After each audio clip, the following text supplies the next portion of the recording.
Is working, the audio is working, and you can hear me. Let me open up the chat so I can see. Hello.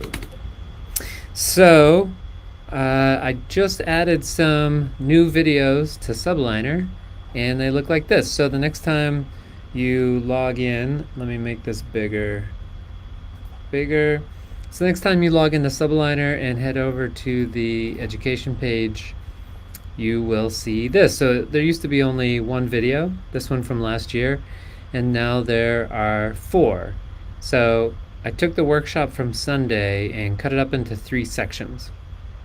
What I really like about this first video is that we take some time to really test some listening strategies.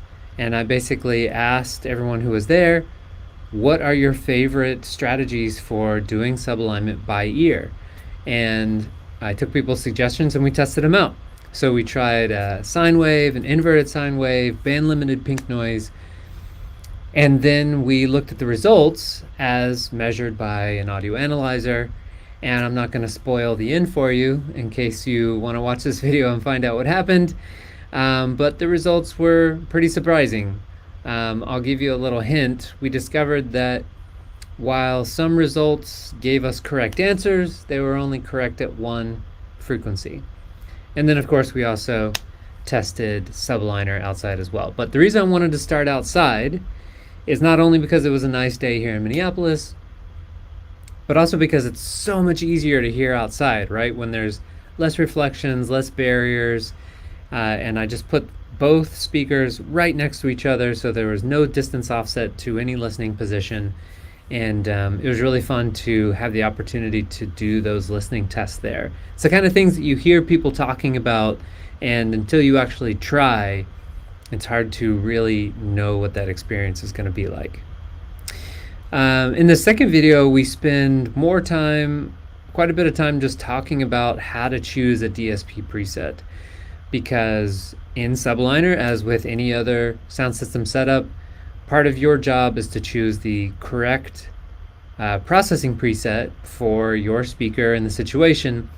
And different manufacturers want you to do that in different ways. And so we look at some examples with L-Acoustics, Meyer Sound, D&B, Nexo, and one sub, one man on the ground. Straight by ear. I'm gonna mute this. Whoops. By ear. There we go. So I wanted to just play this, but mute it so you can see some of the video there. Oh, it's all black.